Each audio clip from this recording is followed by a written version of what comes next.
What does it take to be a successful entrepreneur? A dangerous amount of coffee and a ton of grit. My name is Jason Tracy, and every week I interview business leaders to share their stories, life lessons, failures, and advice with you. Welcome to Coffee and Grit.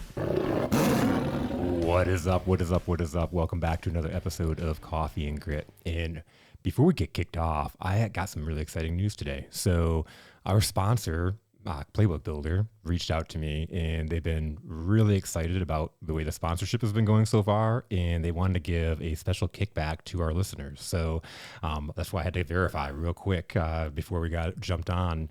We have a promo code. So when you go to playbookbuilder.com and you want to test it out or check it out, you can test out from the ad, and you'll hear the ad in the episode. You can test out and give it a spin, but all of our listeners get an extra 10% off every month for a whole entire year with a special code. And guess what the special code is? Difference Maker. So capital D, capital N.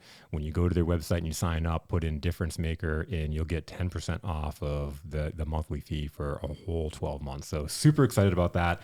Again, it's all about getting the resources back to our audience and being able to build your business, scale your business, and build something of great value. So thank you to Playbook Builder. Super excited to continue our partnership there. Super excited about our guest, Sydney Plaskey, today. It's really cool. I had a clip out yesterday, and this will now be 2 weeks by the time you're listening. But we had Brandon Still on 2 weeks ago, and talking a lot about just Main Street America and the values of Main Street. And so it's really cool how it aligned. It wasn't.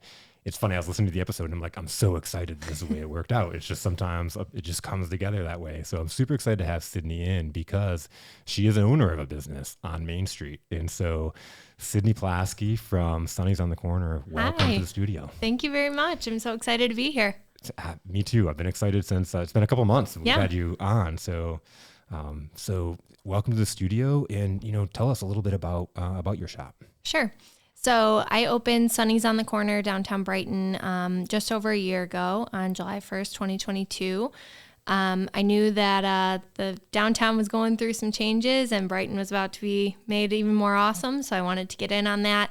I had been thinking about starting a business for a couple years and just waiting for the right time for me and my family, and looking for the right space for me. And I knew retail is hard as it is, so I wanted to find a good spot right in the middle of one of our cute downtowns nearby. And my husband works downtown Brighton, and this spot became available, and perfect size space, perfect time.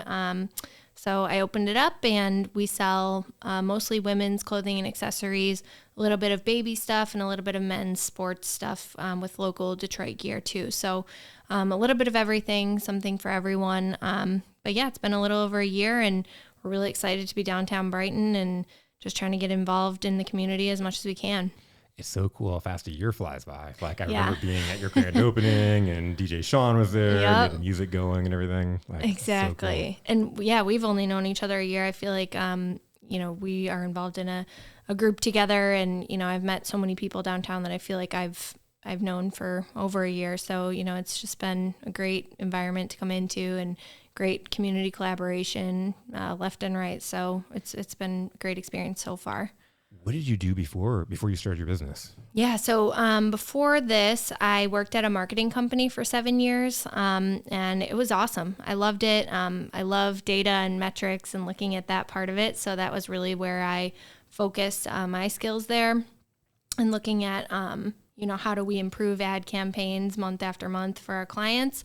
So I worked with print and digital advertising, and eventually became a trainer. There was something called the SOS team that they had, where this team was the group that trained all of the new employees. And I loved teaching, training, that hands-on experience, and helping new people to people who are new to the company to learn all the systems. And so I kind of eventually moved into a role like that. But I really loved what I did in marketing. I wanted to call the shots myself. I had always wanted to be a business owner, and I was kind of just waiting for the right time. So I think, if I hadn't opened Sunny's, I'd definitely still be there. And, it was a great experience. I learned a lot in that 7 years. I started working there right after college. So it was kind of like cool. The one and only company I worked for, I should say, but a few different roles there. And it was a great experience, great helped me with everything I do today at Sunny's too, from the metrics standpoint or marketing standpoint,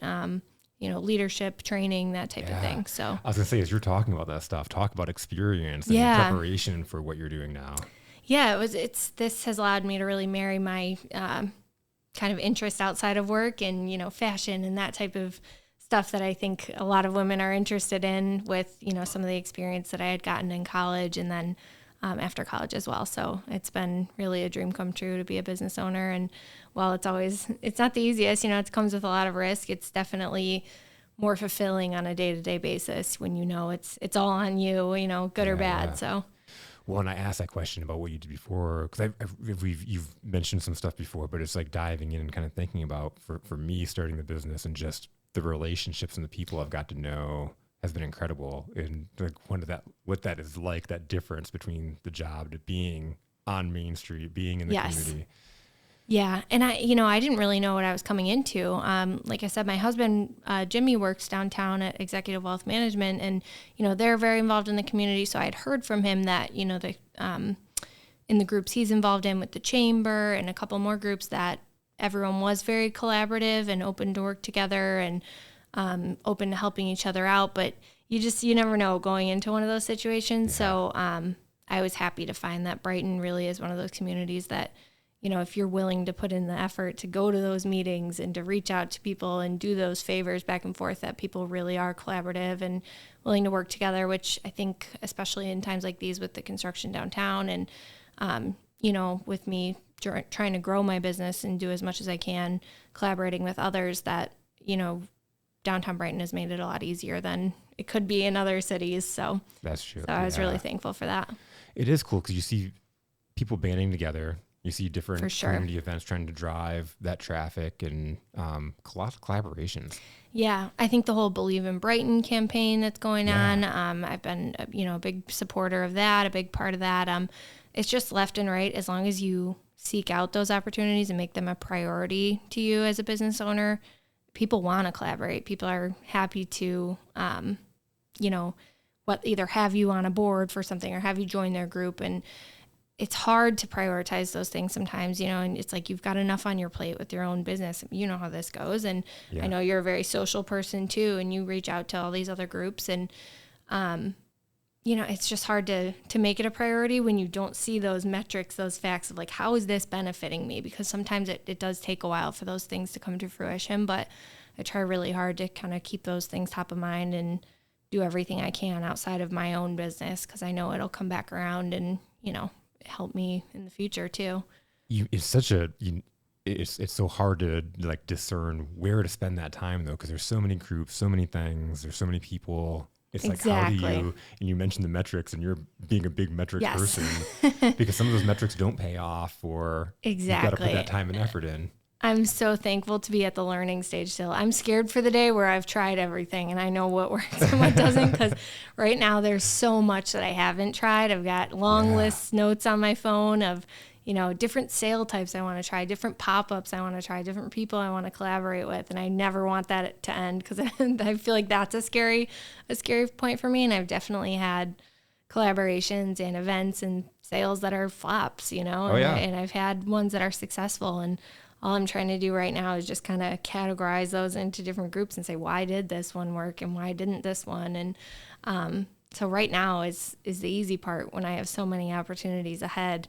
I'm almost scared for that point when I've tried it all, or I think I've tried it all. So, things like this, you're reaching out for this today. I've done a couple podcasts and it's been an awesome experience. So, I'll keep, hopefully getting those opportunities and continuing on. Whereas, some other things I've done have been, the juice isn't worth the squeeze, so to say. So I'm definitely still learning. And I guess for you, how have there been a lot of things that you've tried? I'm sure there's been so many things you've tried with your business that haven't paid off versus have paid off. And has that helped you to kind of change your career? Because I know your career has started as one thing and kind of molded into the next. I can really resonate when we were talking before we started the episode and talking about just always learning, trying new things, seeing what works, and just kind of like always growing and changing. And I think that's really what's happened to my business over the five and a half Yeah. years. And I think these last few months, I've started to really put together what I want it to look like moving forward. I think I've been stuck at that, but just neither here nor there. There's been so many changes. For example, when I started, I wanted to more or less be a fractional sales leader for in organizations and help organizations get to their end point. But I was going out and I was having conversations like this with so many people. I was going out and meeting a lot of coaches and consultants because I wanted to hear from them. Yeah. What have you done? What have you, Sure. what have you learned? What would be, I was picking their brain. And when I was going out there, I was finding that so many of them were so incredibly impactful, talented, amazing humans, better coaches or consultants than I was. However, they'd either never sold themselves, they had a fear around selling themselves, they had a stigma around what sales was, or they're so heart-centered, they're giving out what their stuff for free, and then they weren't able to sell. And I was like, man, if somebody doesn't help them, if I don't help them, I can help them. I know I can help them. Right. But if I don't help them, what's going to happen to a lot of them is they're going to end up going back and getting a job and feeling like they failed. Right. Selling themselves short. Being miserable in the job that they have, and then just feeling like they were failures. That the thing that I loved or the passion that I wanted to do, I just wasn't meant for it. And so I started telling people, hey, I can help, and give them some suggestions. For sure. And then, so that kind of just unfolded. All of a sudden I'm coaching one-on-one with these solopreneurs, most of them coaches and consultants, just that difference maker type person. It just kind of unfolded. And good for you for letting it. I think sometimes people are so stuck and they don't want to change what they were doing because it looks like from an outsider perspective, like, oh, did that first idea not work or whatever? But like we were talking about before this, I think if you have that growth mindset, you're open and willing to having it change and morph into whatever people need. And then, also whatever you're enjoying the most. And it seems like, you love what you do every day. I can tell. And, all the more, I think it comes through as a podcast listener as well. If you weren't enjoying what you were doing every day, your podcast wouldn't be as successful as it is. So I think the podcast itself, that was just trying to market my business, like that was just trying to get myself out there. Yeah. And within this last year, it's become its own thing. Yeah. To where it was making me money because it was advertising and branding, and I was landing clients from it. People that I interviewed were like, whoa, what if I worked with you and those questions you're asking me, what if we went deeper on that? And so I find clients just from this. And so I couldn't stop it because of that, but now it's turned into its own thing. And if I didn't listen to that, or if I gave up, or, no, I'm just going to stay in this lane, Yeah. It's hard to change. It is. Already I'm thinking of, how my store has changed since the day it's open. And honestly, I feel like it needs to change a little bit more. I know what products they're selling. I'm looking at all the data and, but I'm still hesitant to take away those things that have been sitting on the shelves for a couple months. And, but it's hard, but I need to constantly remind myself that it's okay to change it. And you're never going to please every single person, of course. Then the moment I take candles off the shelf, people will come in and say, where are those candles? I'm obsessed with them. And it's like, well, where were you the last 4 months when I was trying to sell them? But I wiped the dust off them and I returned them back to them. Exactly. So yeah, it's a good, even just talking about it, it's a good reminder for myself to get back in there and dive into that data and just, go where the sales are flowing, really. Before we get back at it, a quick shout out for our sponsor, Playbook Builder, powered by AI. This show has always been about giving the resources and the tools to small business owners in order to grow and scale your businesses successfully. And so I'm so excited to partner with a company that does just that. If you've listened and heard any of our guests, you've heard talking about building process, developing and training, building culture, are all such important pieces in order to building a great company. Well, Playbook Builder, powered by AI, has come along and revolutionized the game on how you can do that for your team and people. Whether you're onboarding new people, training and developing, continued training and developing, you're looking to scale your business or eventually sell, or most importantly, you're looking to build a legacy as a visionary. Playbook Builder powered by AI is able to solve those problems for you. For me as a consultant, I've been able to plug in, and it's so amazing for what I do for clients. I can now leave a legacy. And so, for example, I'm next week training a new hire for a company, and I've been able to build out the next month of her training program using Playbook Builder powered by AI. The cool thing about the AI, what does that do? What's the hardest part of building out a process? Taking the step by step and making it easy to learn. What the AI piece does is you can actually type in what process it is, whether you want to onboard, if you want to onboard a new employee, type in onboard a new employee and what type of industry you're in, and the AI will put together a foundation for you to build out your playbook. It is absolutely incredible. But don't take my word for it. Head on over to playbookbuilder.com, and these guys have set it up to where you can take this for a test run with no obligations. Plug in what kind of playbook you want to build. If it's a sales training playbook, for example, plug that in the description. And in the description, you can also put in what kind of industry you're in, and then hit generate, and it will generate a playbook for you. Impress from there, and you can take a 30-day free trial of the playbook system altogether. Yeah, and it's like even content creation. When I started, my videos were 15 minutes long because I thought every bit of that 15 minutes was good. Yeah. It's like your stuff that's sitting on the shelf that you exactly. Like, right? Like it's sitting there like you like it. Exactly. I can't pinpoint why it, some plain white candle is selling over a plain gray candle or whatever. Sometimes you can't pinpoint it. And that's so frustrating for me as someone who loves looking at those numbers and metrics to figure out why is that not working? But sometimes you just got to let them roll off your back and say, I don't get it, but okay, that's fine. I'll put out a video clip and I'm like, this one's going to crush it. And then like 2 people see it. And then one that I'm like, okay, this one's just going to, whatever. Just a whatever one. Yeah. Yeah. Takes off. You never know. So I think as long as you always have that growth mindset and are willing to change it, it'll always work out for the better. You don't want to stick to your guns on something that's not working. So, and then it's cutting down the emotions because yes, I had to realize I couldn't put out 15-minute clips. Nobody was watching them. For I sure. I had to get out 30 seconds. And that's a lot of discernment. That's a lot of 100%. And I get that too. I almost feel like sometimes I'll put out an outfit that's maybe geared towards like a younger generation. And I'm thinking like, oh my God, am I trying too hard? Like, are people going to think like this is something that like I would love to wear? Or even if it's something that's more geared toward an older generation, or maybe it's even a team I don't like we're MSU fans and obviously have to have U of M and MSU stuff in the store. And you have to look at that every day. Yeah. It sounds so silly, but I look at it and I'm like, oh my gosh, like, are people going to think like that's something I would wear? But no, it has everything to do with what's selling and what my customers want, Yeah. So, I've kind of gotten over the emotional side of like, or people are bold with their comments, even in the store, like, oh my God, who would wear that? And I'm like, okay, again, just got to let it roll off your back. If you have the outfit on, you're like, We were talking about my rainbow nails before this. I'm like, am I trying to be too young? I don't know. I'm just going to go for it, So yeah, it's, you can never let it bother you too much. Or I'm sure you have people on the podcast. Sometimes you disagree with what they're saying even, and that's probably hard to maneuver for you too. I have not had a lot of people where really? I'm like, okay, that's horrible. I think because I have a lot of people that are aligned, Yeah, and true.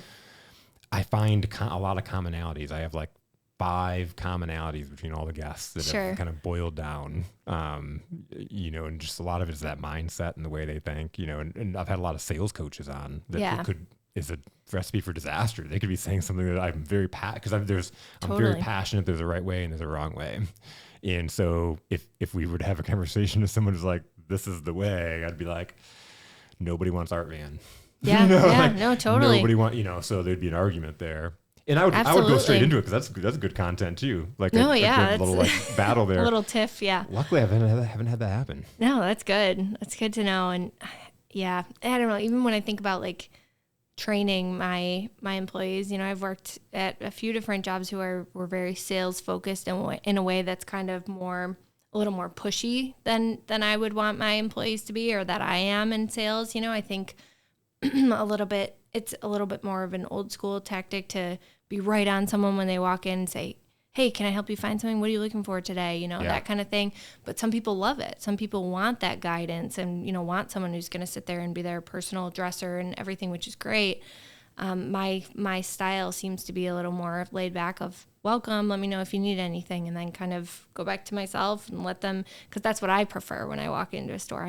I feel pressured when someone's on me. So again, it's like just different styles for everyone when it comes to sales too. And that's hard to train because, if you have someone who's brand new, I have a lot of, my employees are, high school and college students. And, it is hard to tell them exactly how I want them to greet people. And, when every customer is a little bit different and you don't want to stereotype or, look at someone's demographics right when you walk in, but you do kind of have to read the room and figure out exactly what that person's looking for. And I'm sure with sales, that's one of the hardest things that you have to do.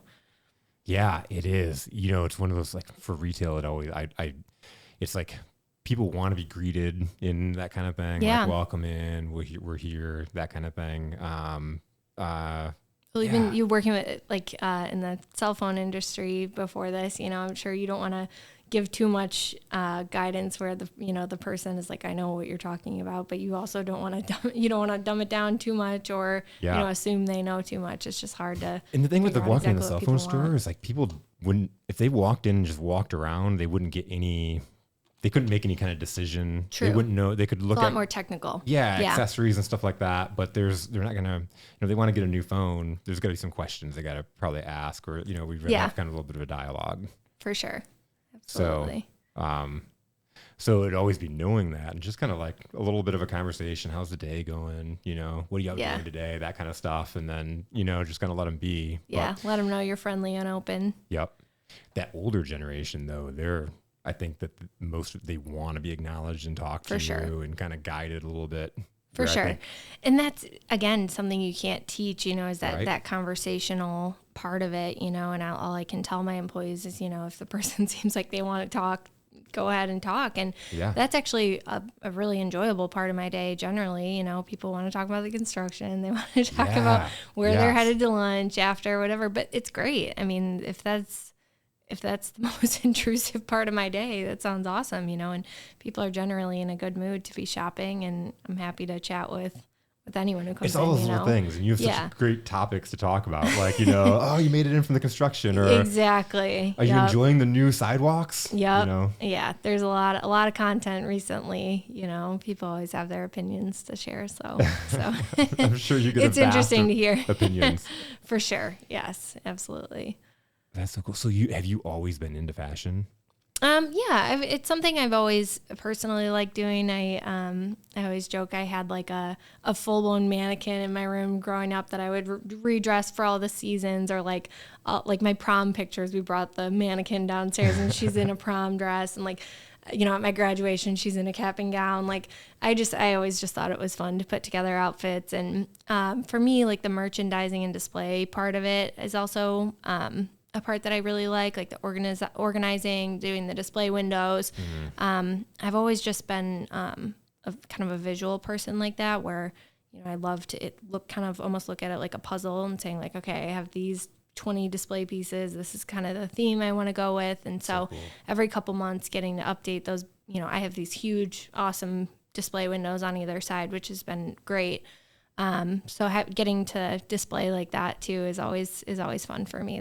It's kind of was my dream almost when I was spending that 2 months before opening the store, where all I had to do was just, deep clean and then just put everything together. And again, like a puzzle, just figure out exactly where I wanted everything, what the sections were.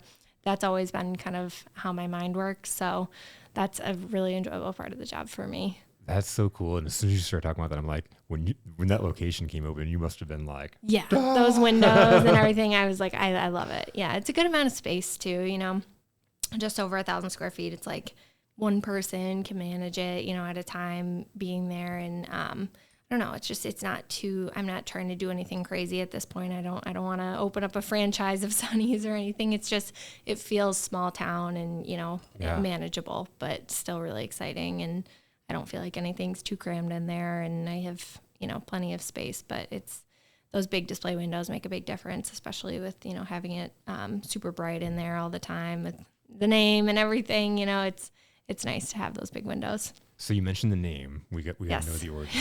You gotta go I've into heard the that. story, but yeah. So my family calls me Sunny.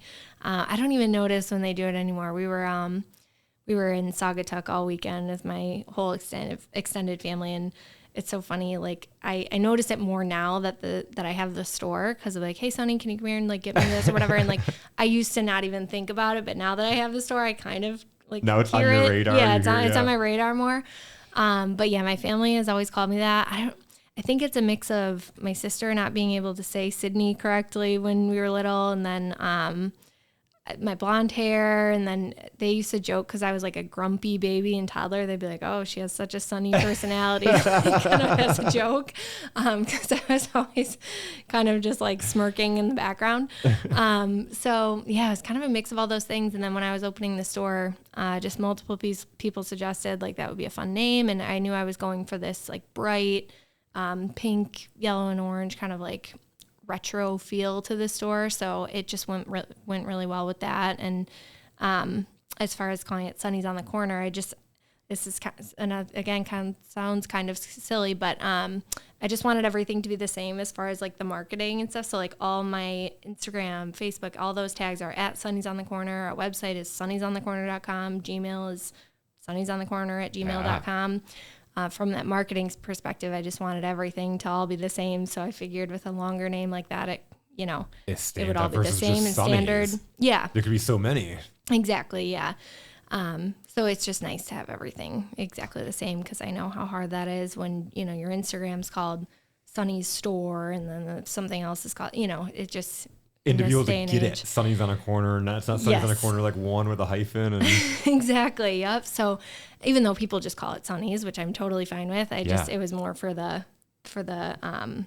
like branding and yeah, exactly, the marketing of it, that I wanted everything to be in line and exactly the same. So I know you'll have my store info at the bottom of this video, but just everyone knowing that it's just at Sunny's on the Corner is nice and easy. It's pretty descriptive because it's on a corner. Yeah. Exactly. Yep. I always describe that we're next to Brighton Bar and Grill, because I feel like people love that restaurant, and it's been great having all the kids and baby stuff too, because we were right next to that alley towards the Imagination Station and Jack's Custard and a lot of the and Oh My Lolly, all the frequented places by a lot of little kids. So that's been really nice too. It's my favorite. I mean, I live in Brighton for a reason. We live downtown. We're downtown quite often. For sure. We're down for every farmer's market, and our favorite thing to do is just to walk downtown. And so this summer has been kind of a bummer. For sure. Walking through the construction, we've made it happen, but it's just been different. But so to have that buzz, like, it's got to be super exciting to be right there. Oh my gosh, yeah. And I think by the time this episode goes out, they'll be having Main Street opened again up until the last block, which will be huge for us after 6 or 7 months of having Main Street closed. We're really, really looking forward to that. And I think it pretty much closes again right after the alley next to our store. So we're right on the end of everything that's finished, which I'm so thankful for. So we've got new sidewalks. It's awesome. We've got there's these big new boulders that almost work as a second bench right in front of our store. So it looks awesome. They did all the painting of the roads over the weekend. So it's looking awesome, and I'm super excited to share it with everyone. We're having big sales this weekend to kind of celebrate that. So it'll be great. And you mentioned at the beginning, did you know kind of about the construction and kind of what was going on? Yeah. Yeah. So the previous owner of the store is Barb Binkley, who's very involved downtown Brighton. And she was an awesome mentor for me to have in that she wanted me to make the store what I wanted. It was hands-off in that way, but very hands-on in introducing me to everyone else in town, and was very open about, this huge construction project's coming, just FYI. She suggested that I start an online store from the very beginning for that reason, which I did.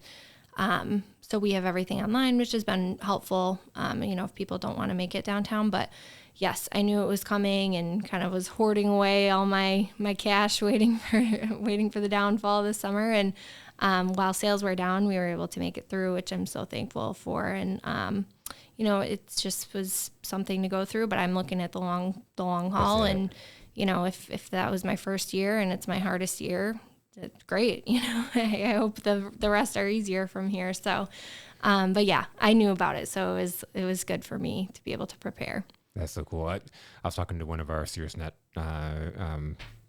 fellow members, Jonathan Hayward, down at Brighton Coffee House a couple weeks ago, and I was talking about kind of using the construction as an analogy and how sometimes we could take 3 steps backwards to go forward. And I'm like, this sucks, and there are businesses that are going out of business, and that sucks. Yeah. But when it gets done, if for awesome. all the businesses survive, it should pull so much more traffic. We should have. I'm hoping so. Yeah, I definitely, and I think it will. I'm just glad it's kind of wrapping up now, and it's still nice out. So hopefully people can kind of get a taste of it this fall, and then it just comes full throttle next spring when it gets warm again, and people are happy to be downtown. But yeah, you definitely have to look at it as an opportunity. It took me a little while to kind of reframe and think, okay, what can I do in this kind of downtime during the construction? It's my sales are down. It's a little bit slower in the store. And, I thought maybe this is a good time for me to try to get more organized, to try to create content for months to come, or to do things like this podcast, and get pictures taken of the store, anything that I can do that's in the kind of downtime. Yep. Or even my husband and I took an awesome Europe trip, for 2.5 weeks, which I would never have been able to do last July because it was so crazy and busy. And, we have a baby on the way. And so I was, let's do this stuff now, before we don't have as much time later. So it did take a lot of reframing, but I think there is an opportunity there in the slower times doing pop-ups. We talked about Melon Fest this past weekend. It was just yesterday. I did a pop-up there, and I've been doing pop-ups at colleges, different sororities, those kind of things. So it did kind of, gave me an opportunity to do some things that I wouldn't be able to do if I was so busy, and try out new things like we talked about in the beginning. So I think as long as you have the right attitude and you kind of pace yourself through it, it's not too bad, because you can work on other parts of the business too. So. It's so cool how there's just so many ways to be creative and drive traffic. I know Gracie, like, for example, watches this lady that has a food truck coffee shop it's in Canada. And this lady just like all day streams on TikTok and like talks to her customer and serves people. That's awesome. Yeah. And she's got thousands of people watching her all day. It's just kind of insane. But I'm like, if we were in Canada, we'd be stopping at that coffee shop because she's branded herself. So like Gracie watches her, just sits and, she admires her service, and like how she talks to people and stuff like that. And it's just kind of crazy how people can pull people in. Yeah. Another example of just, you never know what people are interested in. Right. You never know. So and another example of just trying anything, like, I think there's still so much left to try, and I'm so thankful for that, because I don't know what I would be doing if I wasn't planning to try for something new. But yeah, I think you definitely have to have a creative mindset as a business owner, because there's not always going to be easy times, and you always have to be looking for a way to grind and find more business, drum up more business in a different way than you were before. It's like we talked about briefly at the beginning how I'd been in retail for years, and a lot of people think that retail is just you open up the doors and people walk in. Yeah. And that's the hope. That's the hope, is that happens. Yeah. But there's a lot of work that goes into retail, and a lot of people don't know that when they get into it. But there's a lot of work that goes into that to drive that traffic and to pull people in. And sometimes it's superstitious. Like we talked about, pull your lunch out and sure enough, people will come in. So it's like, everybody get their lunch. We need some traffic. Exactly. It's like when you're waiting for your food at a restaurant, it's like someone get up and go to the bathroom or something. And then when you get back, it'll be all the food's there. That's exactly it. Yeah, exactly. Yeah. You never know. And you have to be creative for sure, and always trying new things. And I think there's definitely parts of it that you don't see as a consumer as much. I think for me, one of the biggest ones that I've learned is that buying is harder than selling. Buying for the store is harder than selling. So we go to these trade shows, and there's a million new products. It's thousands of brands, and every brand has a whole new line for summer, and then fall, and then winter. And you go up to these, and it's just one of a million.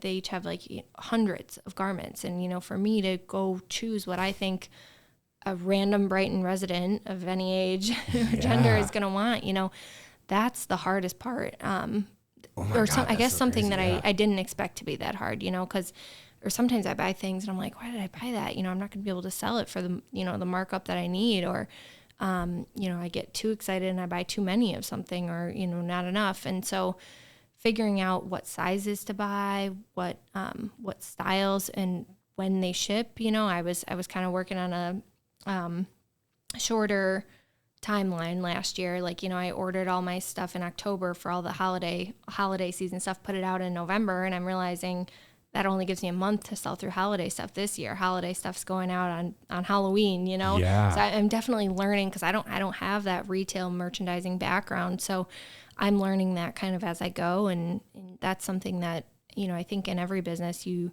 kind of take for granted, or think some certain things are going to be easy. And that's just an example of one of the things that I didn't realize was such a big part of this job, and such a difficult part of this job was just the buying process for it too. So it just, like you and every other business owner, you just don't even know until you get into it, that there's these aspects in the background that are so big and so difficult that you wouldn't have even seen coming.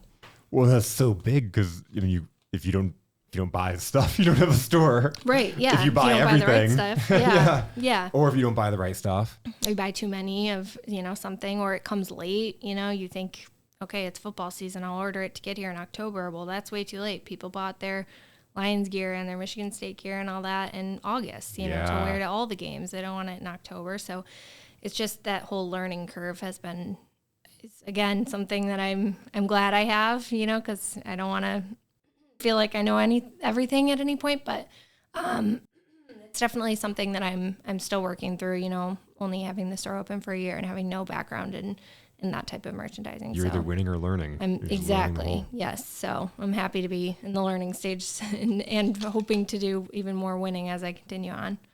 So how did you go through that process and get your first initial stock? That sounds so daunting to stock out a whole store. It was. So I signed the papers and got the keys and everything on May 3rd last year. And I wanted to open my doors on July 1st. So it had a lot to do with who can ship me what fast, So I didn't have time to attend any buying shows in person, which was scary because in the wholesale world, when you're buying online, you can't always return what you bought and you don't feel that quality. Whereas now almost all of my buying is buying that I'm doing in person. So going to these trade shows, we're going to Chicago next weekend for one of those. Yeah, you can touch it and feel it and see the quality and talk with the business owner and kind of, you know exactly what you're getting.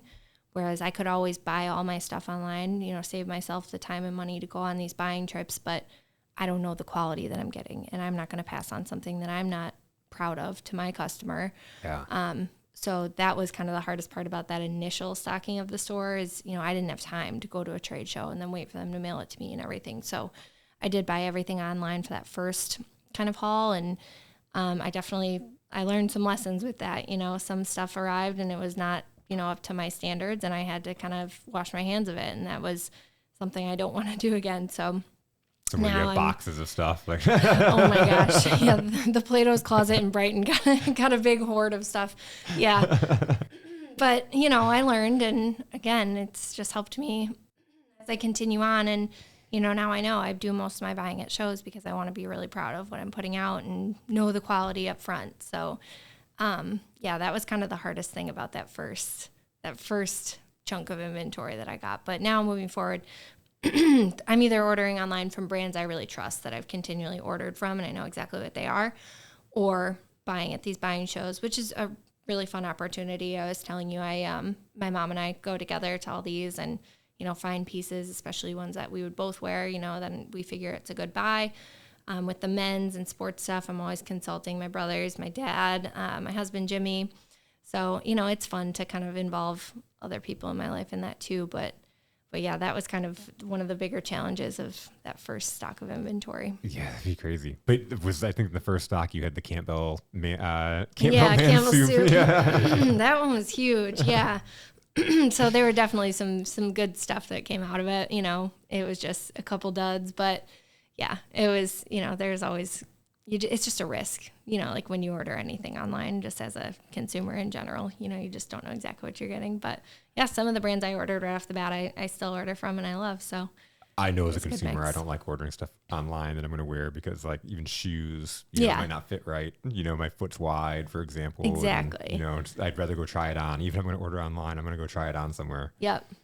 Yeah. And with wholesale, a lot of the online orders don't have returns and you're buying much bigger quantities. So it's risky for sure.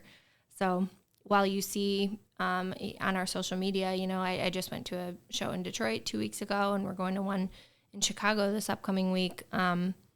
You'll see that we go to those quarterly at least, to try to get as much new inventory for the next season. Like this one we're going to in Chicago next weekend will be all the holiday and then even early spring stuff that we'll be getting. So that's always fun to get there, get organized and, set your budget, do all that. I love the numbers of it. So for me, that's always a really fun experience too. And how cool is that to get to involve your mom too? It's super fun. Yeah, she's one of the only people that I know that can shop all day for like 3 days straight. So that's really helpful. But she's definitely where I got my love for dressing up. Both of us really, we love like bright colors and sequins and like that kind of stuff. And so she's always been a more flamboyant dresser. So that kind of, that works in my favor too. It always, get some fun, younger stuff too. That's so cool. Yeah. I love that. I love when business can come in and like your passions and loves can get tied into it. Oh yeah. It's so weird too how it worked out. Just with, my dad helped me from like the business buying perspective. He's always been a manager in business. And so he really helped me through, can we afford this? Are we, is this a good deal for me? That type of thing as I looked at different opportunities to purchase stores. Which was great. And he's always supported me in starting my own business. And then my mom from the fun, buying perspective and, the flexibility to come with me on all these trips. And then Jimmy, my husband, in his connections downtown, I might not have known to join the group that we're both a part of, Sarasnet, without Jimmy being part of it. And just, his connections downtown and his finance background is also fantastic for me as a business owner and trying to figure out how do I do my taxes, the first year and that kind of thing. So yeah, I've been really blessed with, from every perspective. My sister has a baby and 2 toddlers, so she helps me to pick out some of the baby and toddler stuff I have, or she'll tell me like, oh, those kind of buttons are the worst for onesies or, those kind of little things that I wouldn't have known. So I've had a lot of support from all different angles. It's been really cool to involve all of them separately into my business. People are our greatest resources when you have absolutely your village. Yes. And I know you and your wife are very dependent on each other in that way too. And, throwing ideas back and forth. I can always tell that you guys do a lot together too. So I understand. Yeah. Yeah. It kind of did the Doc King thing. I don't know if I moved this. Yeah. Sure. It might have been because I moved this. Yeah, I was say it only did it the one time though. Last week, Doc, I think he kept on touching it, and it was going on. Sorry. Yeah, no, you're good. We ran a test after that and couldn't recreate it happening. Oh. So we think his arm might have been on it or something. He kept on. His arm was on it for sure. Yeah. Sorry about that. All good. All right. I'll try not to touch it.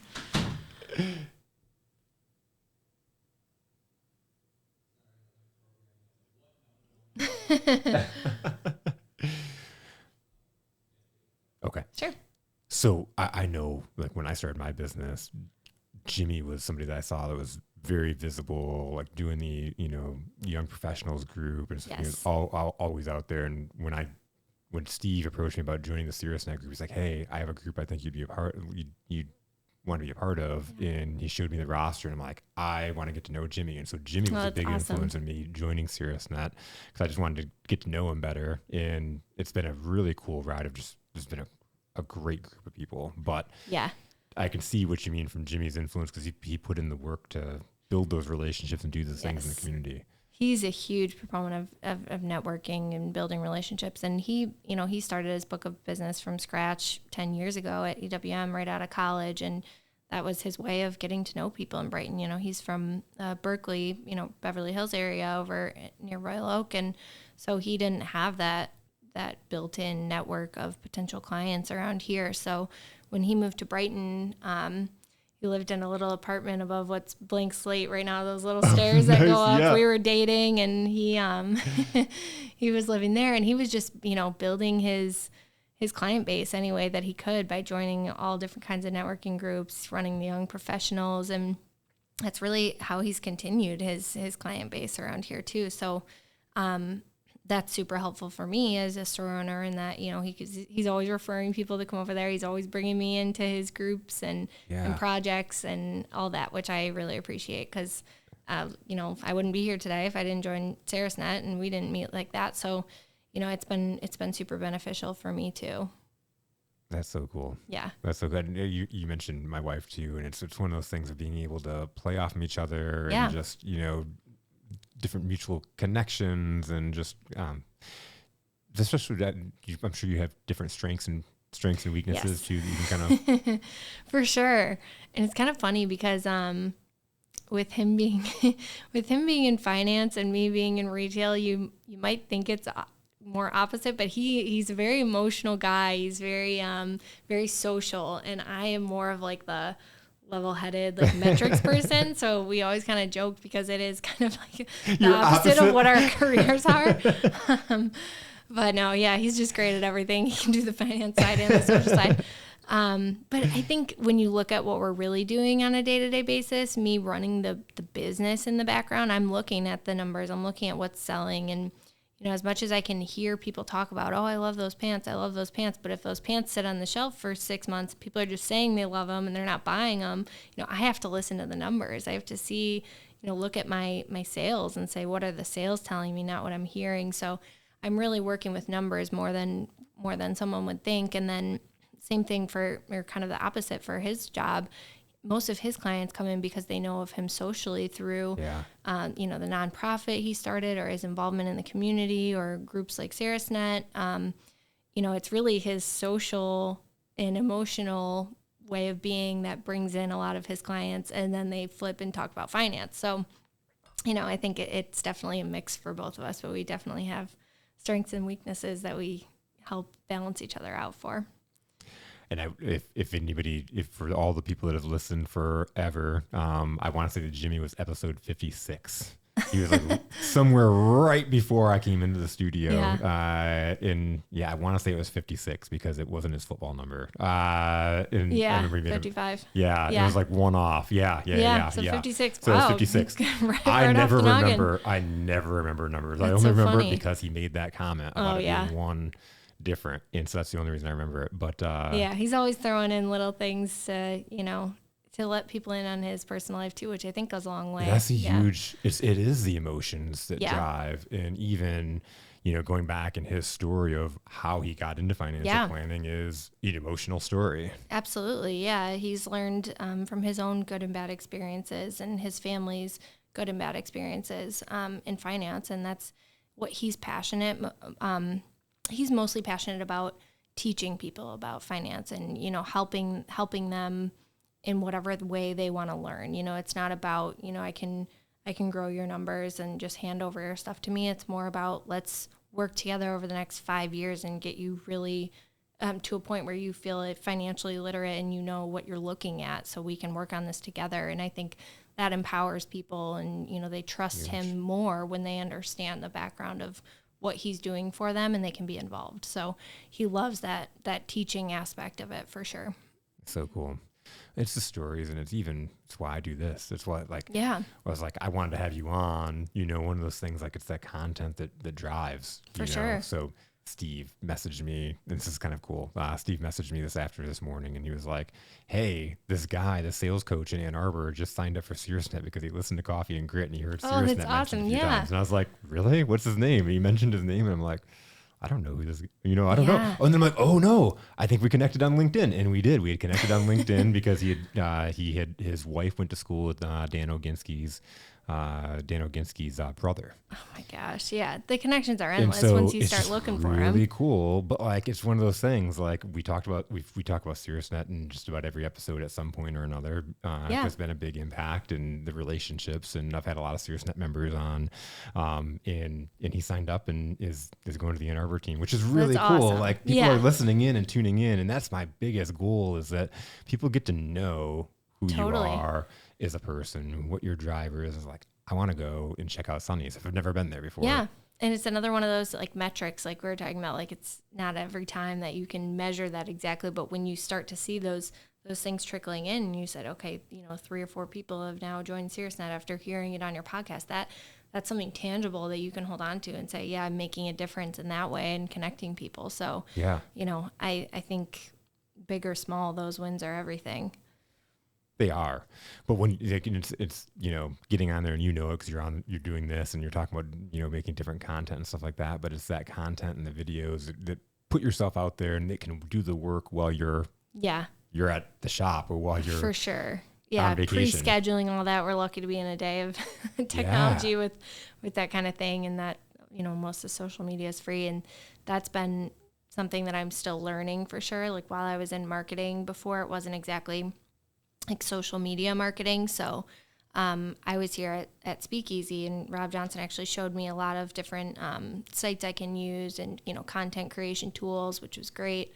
So, that's definitely something I'm still learning. But going back to something you said earlier about like being salesy and marketing yourself, it is really hard to put out that content of yourself as often, and I can see it in the metrics that, when I do a video, just talking to my customers about a sale, instead of creating a little graphic that just says 30% off all swimsuits, this week, it does better. Yeah. But it's hard, even, the most confident person to put yourself out there, because there is that emotional factor. And sometimes you feel like if that video is a flop, or like, does anyone care what I'm saying? So, I can see that those videos do better and all that. And that's something that's a big goal that I had for myself this year, is to do more of that. And I haven't been living up to it as much as I should. So some more accountability on myself, saying it out loud that I need to do more of that. And props to you for doing as much as you do, because I know it's hard when it's, the more that you put of yourself out there, it's like, the more personal your business becomes. I forget how much I put out there and how much I'm out there. And I'm not saying,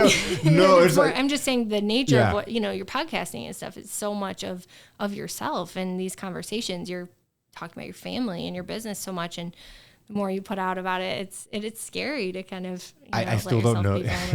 It just hit me that people listen. Yeah. Exactly. It's one of those things at the beginning, I'm just putting out content. Yep. There's, there's like tens of listeners or whatever. And like, and now it's like somebody comes up and tells me something like, oh, you're listening. Yeah. Okay.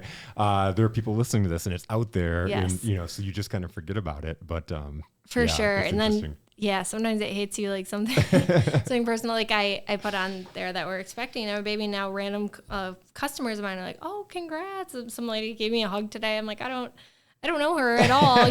She's come in a couple times. Maybe I kind of recognize her, but it is weird when you put so much of yourself out there and you don't know if people are listening or not. And then you realize that they are, and it's scary, but it's fun. What's so cool. So like, me and Gracie met each other in retail. Like we work for the same company, and she ended up managing the store out in Brighton. So she was a Verizon store. She was on Cross and Grand River. Yeah. And she was pregnant with our son Jackson. And still to this day, she'll run into people that'll be like, oh, you're the one that was having the baby. Our baby's 15. He's 15 now. He's 15. But gosh. It's just one of those things, working in retail, building relationships in Brighton or in a community. People get to know you for all those things. And they're going to constantly be asking about your baby. Exactly. And they want to buy from you. They want to support you once they get to know you. And so it's really cool, especially in like a smaller town. Well, I say smaller, but Brighton's growing every day. Yeah. In a smaller town, that, there can be those people that you recognize, and they recognize you just from walking around. There's so many people that I don't even know their name, but I know them. I know exactly who they are, what kind of stuff they buy, and just from seeing them around. And I know who lives downtown or their dog's name. You get to know all these people, which is really, that's what I love about being in a small town. And I think it would be different if I had the store in a mall. You know, I would Way not be different. seeing these same people. And, Yep. you know, some of the people, it goes way further than that. You know, I feel like, you know, they're my friends now, you know, people who are stopping by every day, or the other business owners, or people who are just frequent customers. So that's been something that I love about being in a small town too. Well, and we talked about the community and getting involved with the other small business owners. Yes. You think about going through an experience like this together. Doesn't that Yeah. create a really deep bond? For sure. Yeah. You know, and we'll go out to breakfast, even just like in a smaller group, like the other boutique owners and I will go out to breakfast and talk about, okay, this event's coming up. How can we,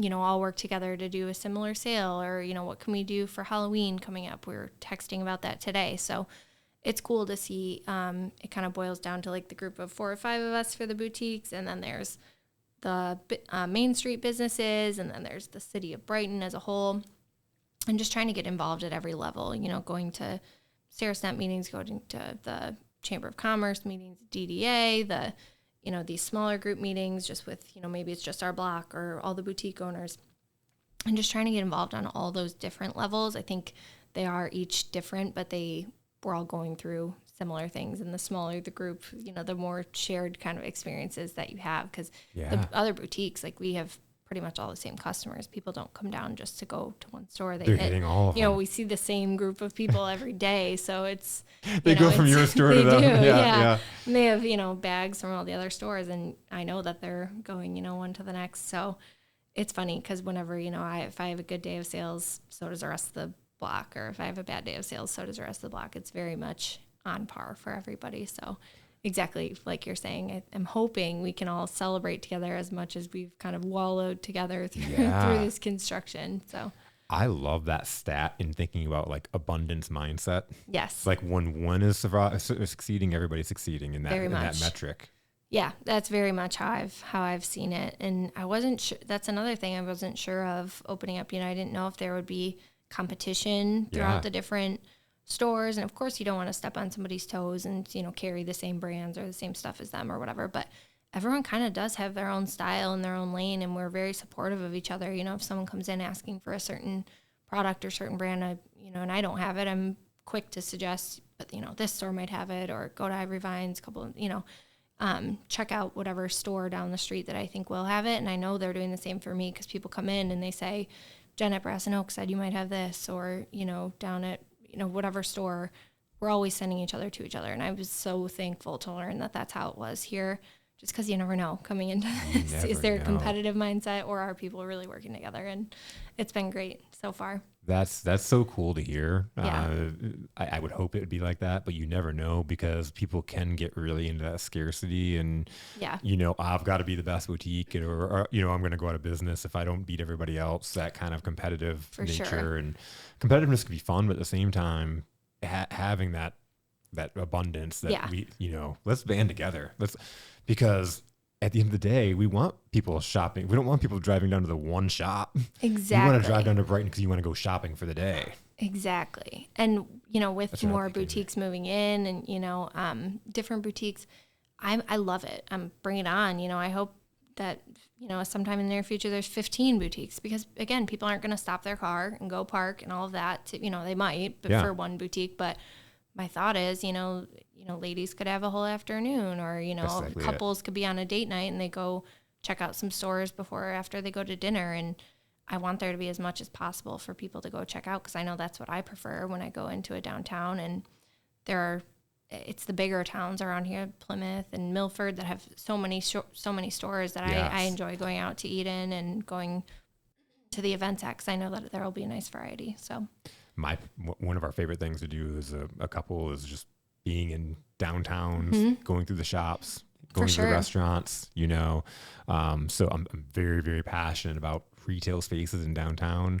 Yeah. And one of the things that we have an abundance of in Brighton is mortgage financial, right on Main Street. Right next door. You need that space. Yeah, I know. I laugh because Jimmy with Executive Wealth Management, they're downtown, but they're not on. They're Main not Street. taking. They're not taking a retail space. Retail space. You know, they're not far. I mean, everyone knows where they are, but they're, you know, one street over. But yeah, they're there's some of those people coming in, and I don't fault them. I'd want to be on Main Street too, I guess. Right. However, I don't know if I'm going to go get my mortgage at a certain place because they're on Main Street. Maybe the redundancy of seeing the sign over and over again. Yes. However, more or less, it makes me mad, and I don't want to go in there because I want to see something in there that drives people to our downtown. Yeah, there's a couple sprinkled in, right? We have so many boutiques in a row, and then there's just some right in between us that I'm like, oh, how awesome would it be? Like Ivory Vines just opened Coast right next door to them. They added that little doorway between. I love it. I'm like, how awesome would that be if we all had little doorways? It's like a little tunnel all the way through. Wow. There's just those couple service type businesses that are kind of right in between. Then I'm like, oh shoot, that would have been really cool to have like a boutique block. We've talked about that before, and it really is that whole block that I'm on. But to have, it's a really cool concept. We just have a couple more that it would be really cool if we could have some retail spaces within them. But overall, there's more and more. It's growing every day. I'm surprised. It is. I just saw they're putting in a new little acai bowl and smoothie place right across from us under Foguth Financial, and I love it. I want to see more and more and more come in. So I'm looking forward to seeing more reasons to drive more people to our downtown. Exactly. Yeah. And so I'd like to consider myself an ambassador of Brighton. Same. Bring people in, go to the coffee shop, let's sit at the mill pond. This isn't, and so I'm super excited as the street unveils itself. And totally. I hate to. I feel like Brighton used to feel so rural, especially to the older generations, because it was at the time, and they were growing up. And it's so funny, Jimmy's family coming all from the Berkeley area, they're like, oh, got to pack our road trip snacks. Like, they make such a big deal when they come out to Brighton. And it's like, it's less than an hour, But like, when they were growing up, they'd be like, let's go fishing up north. And they'd go to like the mill pond. Like, it was like, really felt like it was far away. So I think as it's being built up more in South Lyons, being built up more in Milford and Howell, whatever, all out here, it's feeling more accessible to people who are in Novi, Northville, that whole area, or even in the Royal Oak area too. So I'm hoping as this construction gets finished, it's more of a destination for people too. Me too. You're right. We have some really nice areas around us. Yeah. So we're pretty spoiled with that. Absolutely. Yeah. We live in South Lyon, and it's like, quickly we can get to Plymouth, Northville, Milford, Brighton. And so, of course, our favorite's Brighton, but, it is nice to have so many other downtowns nearby. Yeah. Yeah. Super cool. I almost called you Sunny. Wouldn't be the first time. Sydney, thank you so much. This is so cool. So, I was at an entrepreneur retreat, speaking at an entrepreneur retreat, and Rob Pierce was talking about how he had a one-on-one with you, and he was like, she's just so sunny. Like, we need to get more people walking in. I'm like, I need to have her on Coffee and Grit so people can see awesome. this. So, so I'm super excited to have had you on, and you said yes. Yeah, awesome. I'm so happy to be here. So thanks for having me, and hoping to have more collaboration in the future too. Absolutely. Awesome. Thanks.